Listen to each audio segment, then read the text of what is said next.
Coverage you can count on continues with all you need to know. A Terre Haute man is behind bars, and that's after leading police on a chase. It started when an Indiana State Police trooper tried to pull over a driver. That's for running a red light and almost hitting the trooper's car. It was near 3rd and Margaret. Police say the driver refused to stop and got away, at least for a little while. Police learned the driver was Corey Akons. He was wanted on several warrants in the county. After a 3-hour search, troopers found him at the Harrison apartment complex. He faces several charges, including battery and resisting law enforcement. 27-year-old Kendra DeBuff Chastain of Carlisle, Indiana, has been identified as the victim in a crash that happened Monday morning near the Brazil exit on Interstate 70. Police say Kendra hit a rear-ended a semi, and was killed. Recently, community members have reached out to the Terre Haute Fire Department with questions about fires in vacant buildings. And many of you have weighed in on social media about this. Some comments mention vacant buildings as majority of the department's workload. News 10's Jordan Kudish joins us live from outside one of the fire stations in Terre Haute. She has more on the vacant fires and how they impact our community. Several fires a year, and from what they told me, only 15% of those are actually related to vacant building fires. The other part of their duties are actually residential fires.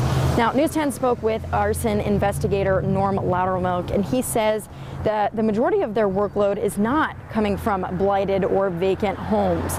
He wanted to clarify that just because a building is vacant does not mean that it's abandoned. It could be empty for a variety of things, including remodeling. Now, fire officials want to remind you that there are vacant buildings here in Vigo County and that you should be aware that suspicious activity can happen. So if you see something, you should say something to the fire department. Reporting live in Terre Haute, I'm Jordan Kudish with News 10. After a case of hepatitis A at a Linton restaurant, health officials are reminding you about ways to stay safe. Local health experts stress the importance of vaccinations. They say it can help prevent Hep A. It's also unlikely you'll catch it, and that's if you've received the vaccine. It can also be beneficial if you think you've been exposed to the virus. The vaccination is commonly given to infants and kids. Olney, Illinois is considering an ordinance to allow golf carts on side streets. The police department is looking at traffic patterns to determine what roads would be off limits. If passed, golf carts would be required to have the same signaling capabilities as any roadworthy vehicle. The Copper Bar will reopen in downtown Terre Haute. That's according to businessman Greg Gibson. He says it was always his intention to reopen the bar. It closed in February for renovations. Crews updated heating and cooling systems and added a new roof. Some exterior work was also done. Gibson says it will coexist with the convention center. A reopening date has not been set. Another nice fall day today with temperatures rising into the upper 70s. It's a cool start to the day though, so make sure you bring warmer clothing early, but you won't need it in the afternoon. And tonight temperatures will drop slower into the mid 50s, partly cloudy skies throughout the night.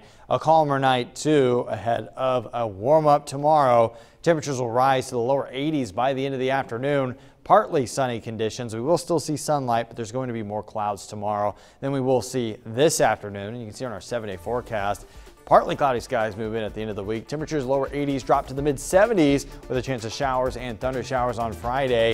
And then Saturday, a cool start to the weekend. Mostly sunny skies and temperatures in the upper 50s for the high for the afternoon. All right, thank you, Brady, and thank you so much for waking up with News 10 this morning. Be sure to join us for News 10 at midday, but right now CBS This Morning starts at the top of the hour. We hope you have a wonderful Wednesday. For the most local news, every newscast, every day, you can depend on News 10.